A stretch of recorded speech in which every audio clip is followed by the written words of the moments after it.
Good morning magazine స్వాగతం. ప్రముఖ దినపత్రికలో వస్తున్న వార్తల వెనకాల జరుగుతున్న పరిణామాలు చూద్దాం. ఈనాడు చూస్తే డయాఫ్రమ్ వాల్ నిర్మాణం మెగాకే అన్నటువంటి వార్తను హైలైట్ చేసింది. కేంద్ర జలశక్తి శాఖ మంత్రి సిఆర్ పాటిల్తో సీఎం చంద్రబాబు చర్చలు. ఉమ్మడిగా నిర్ణయం తీసుకోవాలని రాష్ట్ర ప్రభుత్వం అడుగులు. పనిచేస్తున్న గుత్తేదారుకు అప్పగించడమే మంచిదన్న కేంద్ర మంత్రి. ఆ నిర్ణయానికి ముఖ్యమంత్రి మొగ్గు. నేడు ప్రధాని, హోం, ఆర్థిక శాఖ మంత్రులతో చంద్రబాబు సమావేశాలు. డయాఫ్రమ్ వాల్ నిర్మాణ పనులు పాత కాంట్రాక్ట్ సంస్థ మెగాకే అప్పగించాలని కేంద్ర రాష్ట్ర ప్రభుత్వాలు ప్రాథమిక అభిప్రాయానికి వచ్చాయి. శుక్రవారం కేంద్ర జలశక్తి మంత్రి సిఆర్ పాటిల్తో సీఎం చంద్రబాబు జరిపిన భేటీలో దీనిపై చర్చించి ఏకాభిప్రాయానికి వచ్చినట్టు తెలిసింది.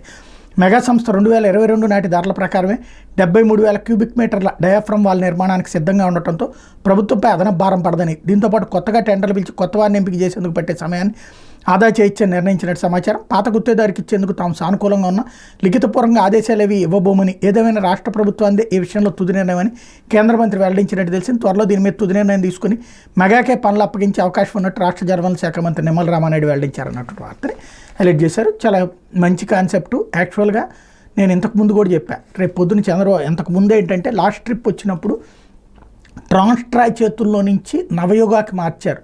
దానివలన సమయం తినేసింది, మొత్తం పని బిగిన చేయడానికి తేడా వచ్చింది.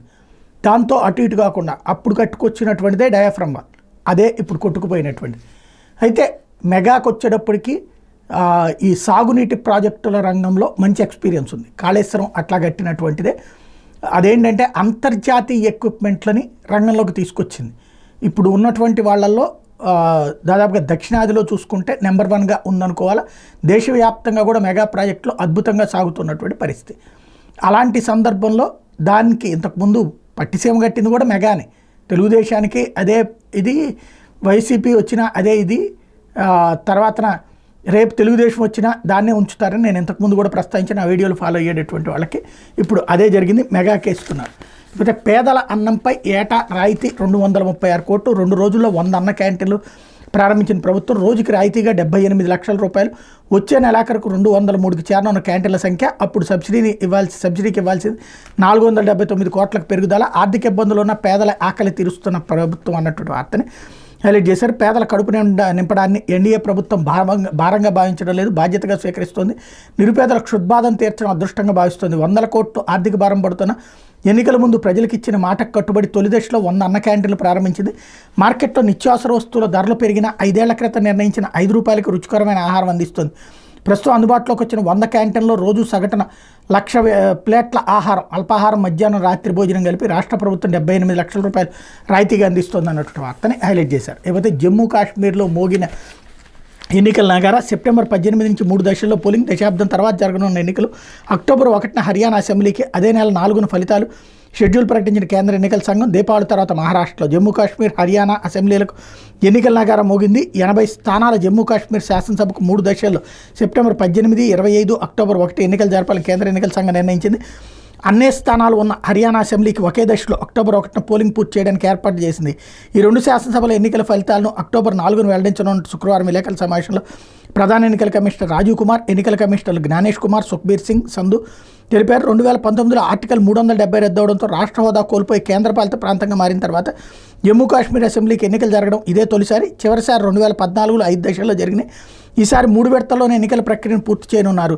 తొలి దశలో 24 అసెంబ్లీ స్థానాలకు, 2-3 దశల్లో వరుసగా 26, 40 స్థానాలకు పోలింగ్ జరగబోతోంది. లోక్సభ ఎన్నికల్లో అవకాశం కల్పించినట్టు అసెంబ్లీ ఎన్నికల్లో కూడా కశ్మీర్ వలసదారులకు ఓటు వేసే అవకాశం కల్పిస్తామని సిఈసి రాజీవ్ కుమార్ తెలిపారన్నట్టు వార్తని హైలైట్ చేశారు. లేకపోతే జాతీయ ఉత్తమ నటుడు రిషబ్ శెట్టి కాంతారాలో అద్భుత నటన గుర్తింపు. జాతీయ ఉత్తమ చిత్రం అట్టం మలయాళం, ప్రాంతీయ ఉత్తమ చిత్రంగా కార్తికేయ 2 అన్నటువంటి వార్తని హైలైట్ చేశారు. మనిషి వ్యక్తిత్వం, బట్టి పరిమళం, దైవత్వం ఇలాంటి అంశాలతో తెరకెక్కిన కథలకు జాతీయ స్థాయి గౌరవం దక్కింది.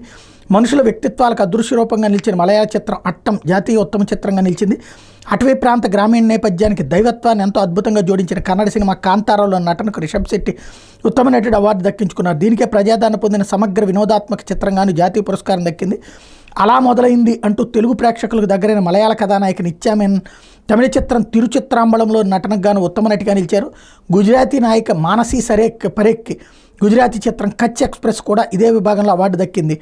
ఊంచాయి చిత్రానికి గాను హిందీ దర్శకుడు సూరత్ బజ్జాజ్కు ఉత్తమ దర్శకత్వ విభాగంలో అవార్డు దక్కించుకున్నారు. గత ఏడాది పలు పురస్కారాలు సాధించి సత్తా చాటిన తెలుగు సినిమా ఈసారి ఎక్కడా కనిపించలేదు. పలు దక్షిణాది చిత్రాలు మాత్రం జాతీయ స్థాయిలో అవార్డులు కొలగొట్టే ప్రాంతీయ ఉత్తమ తెలుగు చిత్రంగా కార్తికేయ 2 నిలిచింది. ఉత్తమ కన్నడ చిత్రం KGF 2, ఉత్తమ తమిళ చిత్రంగా పొన్నియిన్ సెల్వన్ 1 చిత్రాలు అవార్డులు దక్కించుకున్నాయి. శుక్రవారం ఢిల్లీలో జరిగిన ఒక కార్యక్రమంలో 70వ జాతీయ పురస్కారాలు ప్రకటించారన్నట్టు వార్తని హైలైట్ చేశారు. అయితే నేడు దేశవ్యాప్తంగా వైద్య సేవల బంద్.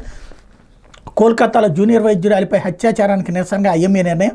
పశ్చిమ బెంగాల్ రాజధాని కోల్కతాలో జూనియర్ వైద్యురాలి హత్యాచారానికి నిరసనగా దేశవ్యాప్త నిరసనగా భారత వైద్య సంఘం పిలుపునిచ్చింది. అత్యవసరం కాని వైద్య సేవలను 24 గంటల పాటు నిలిపేస్తున్నట్టు గురువారం రాత్రి బాగా పొదుపోయాక ప్రకటించింది. శనివారం ఉదయం 6 గంటల నుంచి ఆదివారం ఉదయం 6 గంటల వరకు ఈ సేవలు అందుబాటులోకి ఉండవని తెలిపింది. అవుట్ పేషెంట్ సేవలు ఎంచుకున్న శస్త్రచికిత్స సేవలు ఉండబోఉంది. అత్యవసర సేవలు మాత్రం కొనసాగుతాయని స్పష్టం చేసింది. వృత్తి స్వభావం కారణంగా వైద్యులు ముఖ్యంగా మహిళా డాక్టర్లు దాడికి గురయ్యే అవకాశాలు ఎక్కువ. ఈ కారణంగా ఆసుపత్రులు వాటి ప్రాంగణాల లోపల బయట వైద్యులకు అధికారులు భద్రత కల్పించాలని IMA డిమాండ్ చేసింది. గురువారం IMA రాష్ట్ర శాఖలతో జరిగిన సమావేశానంతరం సేవల నిలిపివేత నిర్ణయాన్ని తీసుకున్నారు. అంతకుముందు కోల్కతాలోని ఆర్జీకర్ ఆసుపత్రిపై దుండగుల దాడిని IMA ఖండించింది. దీంతో అన్ని రాష్ట్రాల్లోని వేల మంది రోగులు ఇబ్బంది పడే అవకాశం ఉంది. ఇదిలా ఉండగా ఢిల్లీలోని ఎయిమ్స్, సఫ్దర్గంజ్లోని ప్రధాన ఆసుపత్రులకు చెందిన కొందరు వైద్యులు నిర్మాణ భవన్ వద్ద నిర్వహిస్తున్న ధర్నా 5వ రోజుకి చేరింది అన్నట్టు వార్తని హైలైట్ చేశారు. దేశ ఆర్థిక వ్యవస్థను దెబ్బతీయడమే లక్ష్యం. రాహుల్ గాంధీపై ధన్ఖడ్ పరోక్ష వ్యాఖ్యలు. లోక్సభలో విపక్ష నేత రాహుల్ గాంధీని ఉద్దేశించి ఉపరాష్ట్రపతి జగదీప్ ధన్ఖడ్ పరోక్షంగా విమర్శలు చేశారు. రాజ్యాంగ పదవిలో ఉన్న ఒక వ్యక్తి దేశ ఆర్థిక వ్యవస్థను దెబ్బతీయాలని చూస్తున్నారని దుయ్యబట్టారు. ఈ లక్ష్య సాధన కోసం సుప్రీంకోర్టు తన సుమోటో అధికారాలను ఉపయోగించాలని అడుగుతున్నారని మండిపడ్డారు. సెబీ చైర్పర్సన్కి వ్యతిరేకంగా హిండెన్బర్గ్ చేసిన ఆరోపణలు ప్రస్తావిస్తూ మోడీ సర్కార్పై రాహుల్ ఇటీవల విమర్శలు గుప్పించారు. ఈ అంశంలో సెబీ నిబద్ధతకు తీవ్ర నష్టం జరిగిందని, ఈ అంశాన్ని సుప్రీంకోర్టు సుమోటోగా విచారణకు స్వీకరించాలని ఆయన నాడు కోరారు. ఈ నేపథ్యంలో ధన్ఖడ్ తాజా విమర్శలు చేశారు. శుక్రవారం ఆయన ఢిల్లీలో నేషనల్ లా యూనివర్సిటీ విద్యార్థులను ఉద్దేశించి ప్రసంగించారు. దేశ ప్రయోజనాలు ఫలంగా పెట్టి స్వప్రయోజనాల కోసం పనిచేసే వారిని యువత తిప్పికొట్టాలి. ఇలాంటి వారి ప్రయత్నాలు సఫలమైతే దేశ పురోగతి దెబ్బతింటుందని ధన్ఖడ్ అన్నారన్నట్టు వార్తని హైలైట్ చేశారు. లేకపోతే దేశం దాటాలనుకున్న దేవినేని అవినాష్కి జలక్ అంటూ లుకౌట్ నోటీసుతో విమానాశ్రయంలో నిలుపుదల. తెలుగుదేశం పార్టీ కార్యాలయంపై దాడి కేసులో నిందితుడు. మంగళగిరిలోని తెలుగుదేశం పార్టీ కేంద్ర కార్యాలయంపై దాడి కేసులో నిందితుడిగా ఉన్న వైకాపా విజయవాడ తూర్పు నియోజకవర్గ సమన్వయకర్త దేవినేని అవినాష్ పోలీసులు కళ్ళుగప్పి విదేశాలకు వెళ్లిపోవాలనుకున్నారు. కానీ శంషాబాద్ విమానాశ్రయం అధికారులు ఆయన అడ్డుకుని అభ్యంతరం తెలిపారు. దాంతో ఆయన పర్యటన విరమించుకుని వెందిరిగారు. ఈ ఘటన గురువారం రాత్రి శంషాబాద్ విమానాశ్రయంలో చోటు చేసుకుంది. తెలుగుదేశం పార్టీ కార్యాలయంపై దాడి కేసులో దేవినేని అవినాష్ నిందితుడు. మంగళగిరి పోలీసులు ఈ కేసులో ఉన్న నిందితుల వివరాలతో పాటు లుకౌట్ నోటీసులను అన్ని విమానాశ్రయాలకు పంపి వీరి ప్రయాణాలకు అనుమతించవద్దని కోరారు. గురువారం రాత్రి దుబాయ్ వెళ్లేందుకు అవినాష్ శంషాబాద్ ఎయిర్పోర్ట్కి చేరుకున్నారు. వెంటనే ఇమిగ్రేషన్ అధికారులు అప్రమత్తమై లుకౌట్ నోటీస్ వచ్చిన విషయాన్ని ఆయనకు తెలిపారు. తాను ముఖ్యమంత్రి కుమారుడినని, తనపై ఎలాంటి కేసులు లేవని, తాను మాజీ మంత్రి కుమారుడినని, తనపై ఎలాంటి కేసులు లేవని, తన ప్రయాణానికి ఇబ్బంది కలిగించద్దని అధికారులతో వాగ్వివాదానికి దిగినట్టు తెలిసింది. ఇదే విషయాన్ని వారు మంగళగిరి గ్రామీణ పోలీసులు తెలియజేశారు. వెంటనే వారు మరోసారి విమానాశ్రయం అధికారులతో మాట్లాడి అవినాష్పై కేసులు ఉన్నాయని, ప్రయాణానికి అనుమతించరాదని స్పష్టం చేయడంతో వెందిరిగారు. అయితే అవినాష్ విదేశాలకు వెళ్తుంటే తన విమానాశ్రయంలో పోలీసులు అడ్డుకున్నారని జరుగుతున్న ప్రచారాన్ని విజయవాడ తూర్పు నియోజకవర్గ వైకాపా ఇన్ఛార్జ్ దేవినేని అవినాష్ ఖండించారు. ఈ మేరకు శుక్రవారం వీడియోను విడుదల చేశారు. విదేశాలకు పారిపోవాల్సిన కర్మ తనకు పట్టలేదన్నారు. 2 నెలలుగా గుణదలోని వైకాపా నియోజకవర్గ కార్యాలయంలో ప్రజలకు అందుబాటులో ఉన్నట్టు తెలిపారు. తాను తప్పు చేశానని కోర్టు తీర్పిస్తే దాన్ని స్వీకరించడానికి సిద్ధంగా ఉన్నానని తెలిపారు. తప్పుడు కేసులకు భయపడి పారిపోయే ప్రసక్తి లేదన్నారు. తప్పుడు ప్రచారాలను వైకాపా కార్యకర్తలు నమ్మద్దని సూచించారన్నటువంటి వార్తని హైలైట్ చేశారు. లేకపోతే అమ్మిందెవరు కొన్నదెవరు అంటూ ఎస్ఐన్ భూముల లావాదేవీలపై సిసోడియా ఆరా, అక్రమార్కులు గుండెల్లో గుబులు. విజయనగరం జిల్లాలో డీ పట్టా భూముల కొనుగోలు వ్యవహారం బయటకు వస్తుంది. శుక్రవారం రెవెన్యూ శాఖ ప్రత్యేక ప్రధాన కార్యదర్శి ఆర్పి సిసోడియా విజయనగరం జిల్లాలో పర్యటించారు. దస్త్రాలను పరిశీలించి 191 ఎకరాలకు రిజిస్ట్రేషన్లు జరిగినట్టు గుర్తించారు. భోగాపురం అంతర్జాతీయ విమానాశ్రయం నిర్మాణానికి వైకాపాయంలో రెండోసారి శంకుస్థాపన చేసిన తర్వాత చుట్టుపక్కల భూములకు రెక్కలొచ్చాయి. కొందరు పెద్దలు పథకం ప్రకారం ముందస్తుగా పట్టారాలతో మాట్లాడి వారికి కొంత చెల్లించి ఒప్పంద పత్రాలు రాయించుకున్నారు. భోగాపురం, పూసపాటిరేగ, పొరుగున ఉన్న విశాఖ జిల్లా భీమిలి నియోజకవర్గం పరిధిలోని మండలాల్లో సుమారు 800 ఎకరాలకు పైగా భూములు రిజిస్ట్రేషన్ చేయించుకునే ప్రయత్నాలు జరిగాయి. 20 ఏళ్లు పూర్తయిన ఎస్ఐన్ భూములను ప్రీ హోల్డ్ చేయడంతో పలువురు ప్రజాప్రతినిధులు సైతం 100 ఎకరాల స్వాధీనానికి ఎత్తులు వేశారు. ఇంతలో కూటమి ప్రభుత్వం రావడం ప్రీ హోల్డ్ ప్రక్రియను ఆపడంతో అక్రమార్కుల దూకుడికి కళ్ళెంబడింది అన్నటువంటి వార్తని హైలైట్ చేశారు. లేకపోతే సాక్షి వచ్చేటప్పటికి చంద్రబాబు తప్పిదం వల్లే వాల్ డమాల్ అన్నటువంటి వార్తను హైలైట్ చేశారు. పోలవరం డయాఫ్రమ్ వాల్పై CWCకి అంతర్జాతీయ నిపుణుల కమిటీ నివేదిక. 2017-18లో ECRF డ్యామ్ గ్యాప్ 2లో డయాఫ్రమ్ వాల్ మీదుగా వరద ప్రవాహం, ఆ ప్రభావం డయాఫ్రమ్ వాల్పై పడకుండా ఎలాంటి రక్షణ చర్యలు చేపట్టలేదన్న కమిటీ. వరదల ఉధృతికే డయాఫ్రమ్ వాల్ 693 మీటర్ల పొడవున దెబ్బతిన్నట్టు స్పష్టీకరణ. 2017లో ఎగువ దిగువ కాపర్ డ్యాముల పునాదులు జెట్ గ్రౌటింగ్ వాల్లో నిర్మాణం, వరద ప్రభావం వాటిపై పడకుండా ఎలాంటి చర్యలు తీసుకొని టీడీపీ సర్కార్.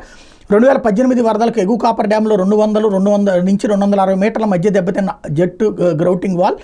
వాల్ సామర్థ్యాన్ని పూర్తిగా పరీక్షించకుండా 2018 డిసెంబర్లో ఎగువ దిగువ కాపర్ డ్యాములకు పనులు ప్రారంభం.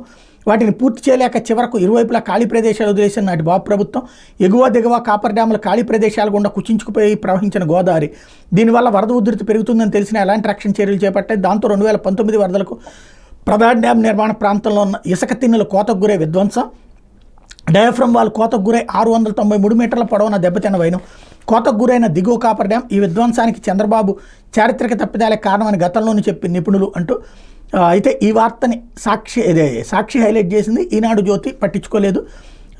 ఒకే సీజన్లో కొత్త డయాఫ్రమ్ వాల్ అంటూ 2024 నవంబర్ 1 నుంచి 2025 జూలై 31లోగా పూర్తి చేయాలి. పాత డయాఫ్రమ్ వాళ్ళకి ఎగువను సమాంతరంగా కొత్తది నిర్మించాలి. కేంద్ర జల సంఘానికి అంతర్జాతీయ నిపుణుల నివేదిక అలా తేల్చింది అన్నట్టు వార్తని హైలైట్ చేశారు. లేకపోతే పక్కా స్క్రిప్టు దోపిడీ కిక్కు అంటూ మధ్యలో భారీగా దండుకునేందుకు సర్కారు పెద్దల ఎత్తుగడ. ఎక్సైజ్ శాఖ మట్టి అంటకుండా APUIAML ద్వారా తతంగం. టీడీపీ నేతల లెక్కర్ సిండికేట్కు తలుపులు బార్ల. కన్సల్టెన్సీకి మద్యం విధానం రూపకల్పన బాధ్యత. చంద్రబాబు మార్క్ నిబంధనలతో టెండర్ల ప్రక్రియ. అస్మదీయ కన్సల్టెన్సీ ఎంపికయ్యేల అర్హత నిబంధనలు. 100 కోట్ల టర్నోవర్ ఉండాలట. 13న టెండర్ నోటిఫికేషన్, 17లోగా బిడ్ల దాఖలు.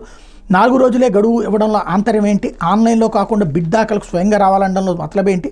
ఆ మరుసటి రోజే ప్రజెంటేషన్ ఎందుకు? ఇతర కన్సల్టెన్సీలు పోటీకి రాకుండా అడ్డుకునే కుట్రే కదా అన్నటువంటి వార్తని హైలైట్ చేశారు. లేకపోతే భావోద్వేగానికి పట్టమంటూ సినీ అవార్డులు హైలైట్ చేశారు. ఇంకో పక్కన దొరలోనూ దొరతనమే అంటూ పేరుకు తగ్గట్టుగానే వర్జీనియా పొగాకు ఉత్పత్తుల ధరలు ఆకాశాన్ని అంటుతున్నాయి. అంతర్జాతీయ మార్కెట్లో పొగాకు ఉత్పత్తులకు విపరీతమైన డిమాండ్ రావడంతో ఏడాది రైతులకు ఊహించని విధంగా లాభాలు తెచ్చిపెడుతుంది. దీంతో రైతుల మధ్య నెలకొన్న పోటీతో పొగాకు బేరన్ పొలం కౌలు ధరకు ఒక్కసారిగా రెక్కలు వచ్చినాయి అన్నటువంటి వార్తని హైలైట్ చేశారు. లేకపోతే అయినా పట్టాలు ఎందుకు తప్పుతున్నాయి అంటూ రైల్వే ప్రమాదాల పెరుగుదలపై కాగ్ ఆక్షేపణ. ఏడాది ఇప్పటికే 19 దుర్ఘటనలు. ట్రాక్కుల నిర్వహణ నిధుల్లో కోత. కొత్త లైన్ల నిర్మాణానికి అరకొర నిధులతో సరి రైల్వే శాఖ నిర్లక్ష్యంతోనే ప్రమాదాలు అంటూ రైల్వేలను ఆధునికీకరిస్తున్నాం. బుల్లెట్ రైళ్లు, హైస్పీడ్ రైళ్లు ప్రవేశపెడుతున్నాం. కేంద్ర ప్రభుత్వం చేస్తున్న ఘనమైన ప్రకటనలు ఇవి. అయినా దేశంలో రైళ్లు పట్టాలు తప్పి ప్రమాదాలకు గురవుతున్న ఘటనలు పెరుగుతున్నాయి. దేశంలో రైళ్లు పట్టాలు తప్పి ప్రమాదానికి గురవుతున్న దుర్ఘటనలు గణనీయంగా పెరుగుతుండడం ఆందోళన కలిగిస్తుంది. ఏడాదిలో ఇప్పటివరకు 19 రైళ్లు పట్టాలు తప్పిన ప్రమాదాలు సంభవించడం పరిస్థితి తీవ్రతకు నిదర్శనంగా నిలుస్తోంది. రైల్వే శాఖ ఘనమైన చర్యలు చేపడుతున్న దేశంలో రైలు ప్రమాదాలు పెరుగుతుండటంపై కంట్రోలర్ ఆడిటర్ జనరల్ తీవ్రంగా ఆక్షేపించింది. కేంద్ర ప్రభుత్వం రైల్వే ట్రాక్ నిర్వహణ, గేజ్ మార్పిడి, కొత్త లైన్ల నిర్మాణానికి కేటాయించిన నిధుల్లో కోత విధిస్తుండమే ఇందుకు ప్రధాన కారణంగా కనిపిస్తోంది. 4 ఏళ్లుగా రైళ్లు పట్టాలు తప్పి ప్రమాదాలకు గురవుతున్న దుర్ఘటనలు పెరుగుతున్నాయి. 2021-22లో 27 ప్రమాదాలు సంభవిస్తే 22-23లో 36 చోట్ల రైలు పట్టాలు తప్పాయి. ఒకే ట్రాక్ మీదకి ఎదురెదురు రైళ్లు వచ్చి ఢీకొన్న ప్రమాదాలు కూడా సంభవిస్తుండడం తీవ్ర ఆందోళన కలిగిస్తుంది అన్నట్టు వార్తని హైలైట్ చేశారు. లేకపోతే వైద్య కళాశాలల ప్రారంభానికి చర్యలు తీసుకోలేదు. నిధుల విషయం తేలాక పీపీపీపై ముందడుగు. సత్యకుమార్ యాదవ్ స్టేట్మెంట్ హైలైట్ చేశారు. రాష్ట్రంలో నిర్మిస్తున్న కొత్త వైద్య కళాశాలకు నిధుల లభ్యత, కేంద్ర రాష్ట్ర ప్రభుత్వాల సహకారంతో దాన్ని ఎలా అధిగమించాలో ఆలోచించిన తర్వాత పీపీపీ విధానంపై ముందుకు వెళ్దామని రాష్ట్ర వైద్య ఆరోగ్య శాఖ మంత్రి సత్యకుమార్ యాదవ్ చెప్పారు. శుక్రవారం రాష్ట్ర సచివాలయంలో ఏర్పాటు చేసిన విలేకరుల సమావేశంలో ఆయన మాట్లాడుతూ ఏడాది కొత్త వైద్య కళాశాలల ప్రారంభానికి చర్యలు తీసుకోలేదని చెప్పారు. వైద్య రంగంలో అద్భుతాలు చేయడానికి రాష్ట్ర ఆర్థిక పరిస్థితి బాగోలేదని అన్నారు. వైద్య రంగంలో సమస్యల పరిష్కారానికి 30 అంశాలతో స్వల్ప, మధ్య, దీర్ఘకాలిక లక్ష్యాలు నిర్దేశించుకున్నామని చెప్పారు. ముందుగా ప్రభుత్వ ఆసుపత్రుల వనరుల ఆవశ్యకతపై ఆడిట్ చేస్తామన్నారు. అనంతరం 6 నెలల్లోగా ఆసుపత్రుల వసతులు, సాంకేతిక నిపుణుల కొరతను అధిగమిస్తామని చెప్పారు. ఏడాదిలోగా అవసరాల మేరకు సిటీ, ఎంఆర్ఐ వంటి ఆధునిక యంత్ర పరికరాలు అందుబాటులోకి తెస్తామన్నారు. ఆరోగ్యశ్రీ సేవలు కొనసాగించేలా ఏపీ స్పెషాలిటీ హాస్పిటల్స్ అసోసియేషన్ ఆశాతో చర్చించామన్నారు. ఇప్పటికే 200 కోట్లు విడుదల చేసామని, మరో 300 కోట్లు త్వరలో విడుదల చేస్తామని చెప్పారు. నెలవారీగా బిల్లులు విడుదల చేయాలని ఆశా ప్రతినిధులు కోరినట్టు వెల్లడించారన్నటువంటి వార్తని హైలైట్ చేశారు. లేకపోతే ఆంధ్రజ్యోతి వచ్చేటప్పటికి పెట్టుబడుల సాధనకి ప్రత్యేక టాస్క్ ఫోర్స్. చైర్మన్గా చంద్రబాబు, కో చైర్మన్గా టాటా గ్రూప్ అధినేత చంద్రశేఖరన్. దేశ ప్రముఖ పారిశ్రామికవేత్తలకు చోటు, ఆయా రంగాల నిపుణులకు కూడా. అమరావతిలో సెంటర్ ఫర్ గ్లోబల్ లీడర్షిప్, విశాఖలో టీసీఎస్ డెవలప్మెంట్ సెంటర్, రాష్ట్రంలో ఎయిర్ ఇండియా విస్తరణ, సోలార్, టెలికాం, ఫుడ్ ప్రాసెసింగ్ పరిశ్రమలు. టాటా చంద్రశేఖరన్తో సీఎం చర్చలు. సెప్టెంబర్ 17న లేలాండ్ పునఃప్రారంభం. అమరావతిలో లా యూనివర్సిటీ, ఇందులోనూ అంతర్జాతీయ ఆర్బిట్రేషన్ సెంటర్ అన్నటువంటి వార్తని హైలైట్ చేశారు. లేకపోతే జాతీయ చలనచిత్ర అవార్డులు ఇక్కడ కూడా హైలైట్ చేశారు. మరోవైపు 2 రాష్ట్రాల్లో ఎన్నికల నగార. జమ్మూ కాశ్మీర్, హర్యానా షెడ్యూల్ విడుదల. జమ్మూ కాశ్మీర్కి సెప్టెంబర్ 18 నుంచి 3 దశలు, హర్యానాకు అక్టోబర్ 1న 4 ఫలితాలు. మహారాష్ట్ర, జార్ఖండ్, ఢిల్లీకి తర్వాత బహుశా వారి బాస్ మహారాష్ట్ర ఎన్నికలకు ఇంకా అనుమతి ఇచ్చి ఉండకపోవచ్చు అంటూ ఆదిత్య ఠాక్రే స్టేట్మెంట్ ఇక్కడ హైలైట్ చేశారు. ఇంకోపోతే అందరూ ఎలా కొన్నారు, మేము అంతే, నేను అలానే కొన్నా. అగ్రిగోల్డ్ భూములపై నిజం ఒప్పుకున్న జోగి. ముందు తెలియదని తర్వాత కొన్నామని స్పష్టీకరణ. పేపర్ ప్రకటన ఇచ్చి మరీ కొనుక్కున్నట్టు వెళ్ళి ఇంకా ఎంతమంది అక్రమంగా కొన్నారో టీడీపీ అధినేత బాబు ఇంటిపై దాడి కేసులో మంగళగిరి రూరల్ పోలీసుల ముందు హాజరన్నటువంటి వార్తని హైలైట్ చేశారు. మధుసూదన్ రెడ్డిపై సస్పెన్షన్ వేటు, ఇప్పటికే ఫైబర్ నెట్ ఎండీగా తొలగింపు, జగన్ అండతో నాడు ఫైబర్ నెట్లో ఇష్టారాజ్యం, వైసీపీ కార్యకర్తలకు భారీగా కొలువులు అన్నటువంటి వార్తని ఇక్కడ హైలైట్ చేశారు. ఇకపోతే తొలి అడుగు సక్సెస్ అన్నటువంటి వార్తని హైలైట్ చేశారు. విజయవంతంగా స్టాప్ లాగ్ బ్లాక్ అమెరికా, ఫలించిన ఇంజనీర్ల భగీరథ ప్రయత్నం, వరద ఒత్తిడిని తట్టుకుని సాగిన ప్రయాణం, అడ్డొచ్చిన హాయిస్ట్ బ్రిడ్జ్ కౌంటర్ వెయిట్ తొలగింపు, 2 భారీ క్రేన్లతో స్టాప్ లాగ్ని లేపి మెల్లమెల్లగా బెడ్ లెవెల్ దాకా దించి కీలక విజయంతో ప్రాజెక్టు వద్ద సంబరాలు, నేడు మిగిలిన బ్లాక్లు అమర్చే అవకాశం అంటూ తుంగభద్ర నీటిని కాపాడుకునేందుకు చేస్తున్న భగీరథ ప్రయత్నంలో తొలి అడుగు విజయవంతంగా పడింది. కొట్టుకుపోయిన 19వ నెంబర్ క్రస్ట్ గేటు స్థానంలో స్టాప్ లాగ్ ఏర్పాటు ప్రక్రియ సాఫీగా ముందుకు పడింది. ఇంజనీర్లు, కార్మికులు నిరంతర శ్రమ ఫలించింది. స్టాప్ లాగ్లోని తొలి ఎలిమెంట్ శుక్రవారం రాత్రి 9:05 గంటలకు భద్రంగా కిందికి దిగి ప్రాజెక్ట్ బెడ్ లెవెల్పై కూర్చుంది. దీంతో తుంగభద్ర జలాశయం వద్ద సంబరాలు మిన్నంటే ఇంజనీరింగ్ అధికారులు, కార్మికులు, అధికారులు పరస్పరం ఆలింగనం చేసుకున్నారు, ఆనందంతో మిఠాయిలు పంచుకున్నారు అన్నట్టు వార్తని హైలైట్ చేశారు. ఇది దినపత్రికలో వచ్చిన వార్తలు వెనకాల జరుగుతున్న పరిణామాలు.